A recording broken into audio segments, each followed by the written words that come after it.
Fridays are heroic, at least when we have a new CNN Heroes report coming up. I'm Carl Azus for CNN 10. Thank you for spending part of your day with us. Experts say there's been some activity around a North Korean missile facility. And the reason they're concerned is because North Korea hasn't tested any missiles or nuclear weapons in more than a year. Could this be a sign the country is going to resume doing something that the U.S. wants it to give up altogether? Late last month in Hanoi, Vietnam, the two countries' leaders met face-to-face for the second time. They didn't reach an agreement. North Korea didn't commit to getting rid of its nuclear and missile programs, a priority for the U.S., and America didn't commit to removing its sanctions, its penalties on North Korea's economy, a priority for North Korea. Still, U.S. President Donald Trump said he and North Korean leader Kim Jong-un left the summit on friendly terms and that the door to continued discussions would stay open. That's why possible activity at this missile site is significant. President Trump's national security advisor says he expects North Korea to show whether it's serious about future talks with the U.S. and whether the communist country is committed to giving up its nuclear program and everything that goes with it. If it's not, President Trump does not plan to remove any sanctions on North Korea. The U.S. may even add more. So the future of U.S. and North Korean relations could depend on whether North Korea is using this missile site to carry out more tests. This is a key site that North Korea was in the process of dismantling, and it now appears as though it is reassembling some of the elements there. It is commercially available satellite imagery that has been analysed by two groups, 38 North and also CSIS, and they both believe that it does show reassembling certain elements of Tongchang-ri. It's also been backed up by what we've heard from the NIS, the intelligence agency here in South Korea. They say that they have seen that there has been activity there. They say that there are construction cranes. They've seen vehicles in the area. A roof has been put over one of the structures, a door as well. So, of course, the question is, why is this happening now? Up until now, we had heard that North Korea was dismantling this. He had talked to the South Korean President Moon Jae-in about this when Kim Jong-un actually met him in Pyongyang. They were discussing this. It was part of their statement at the end of that meeting, even thinking about when they could bring independent inspectors into North Korea to prove that this site had been put out of action. Now, the date is key. What we know from 38 North is that these satellite images are from between February 16th and March the 2nd. So it could have been before, during or after the Hanoi summit. So many analysts are reticent to say definitively that this shows that North Korea is not happy, that there was nothing at the end of that summit, that there was no agreement between US President Donald Trump and Kim Jong-un. But clearly they all agree that this is not a positive development. Paula Hancock's CNN Seoul. Well, here's a pretty picture that looks kind of like postmodern art meets jet planes, except it's real, sort of. This is a depiction of supersonic jets breaking the sound barrier. To create the image, NASA used advanced photo technology, the kind it says allowed researchers to visualize the sound waves around the aircraft. How did they get the shot? A plane with a special imaging system flew directly above two T-38 jets, and at the very moment they broke the sound barrier, it took the picture. Okay, kind of cool, but so what?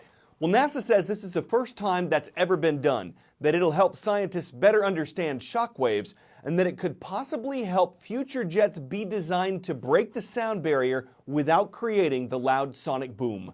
10-second trivia. Which of these video game systems was released the most recently?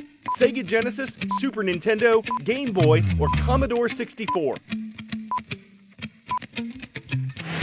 The Super Nintendo made its US debut in 1991, making it the last system on this list to be released. There's a new CNN hero we're introducing today. His name is Zach Weigel. He says that when he was in first or second grade, he got a Super Nintendo, and he jokes that from his parents' perspective, it was all downhill from there. But as he got older, Zach found a way to use video games to connect with and help children in hospitals. That was the beginning of Gamers Outreach. I always feel like there are these negative stereotypes around games and gaming culture. Sometimes people believe that video games are corrupting the minds of America's youth. So I kind of feel more like a rebel than a do-gooder. What's up, Grant? Do you have a list of favorite video games? I usually play the Lego E-games. The Lego games?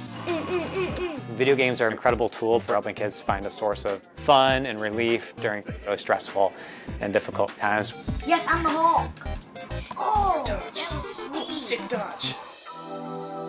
We wanted to create sort of a portable video game kiosk that the healthcare staff could use to make sure games were easy to move around. We started calling these things go-karts. So the go-kart's loaded up right now. Each unit is equipped with a console, a monitor, an assortment of games, controllers, and they actually also move up and down. It's time for the next chapter. Ready to play? They're intimidated by any kind of bandages that they have or any poles that might be attached to them. They forget about that and they just focus on the game, and then they start talking to each other. You can press B and it does like a secret move or something. I think I used it to smash the big laser just then. Yeah, you did. We started recruiting video game enthusiasts to actually come into the hospital environment. So they'll play games with kids, they help solve minor tech support issues. Do you want to do some virtual reality today?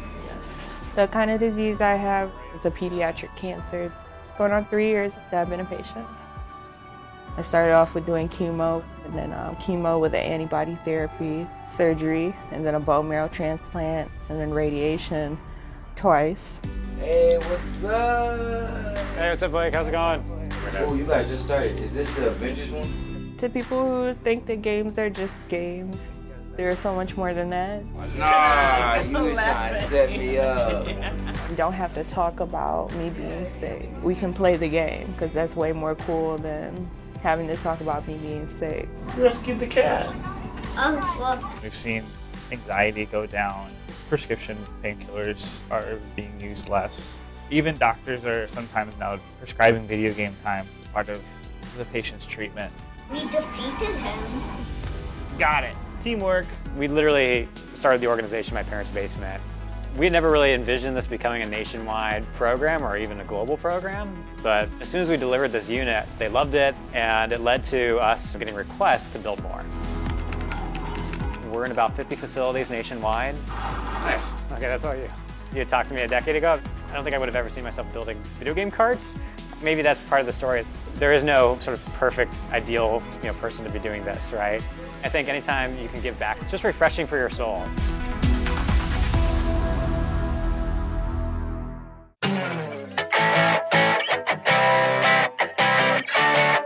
For today's 10 out of 10 segment, we're taking you to Snow Maze. But Carl, don't you mean Snow Mass? No, I mean this.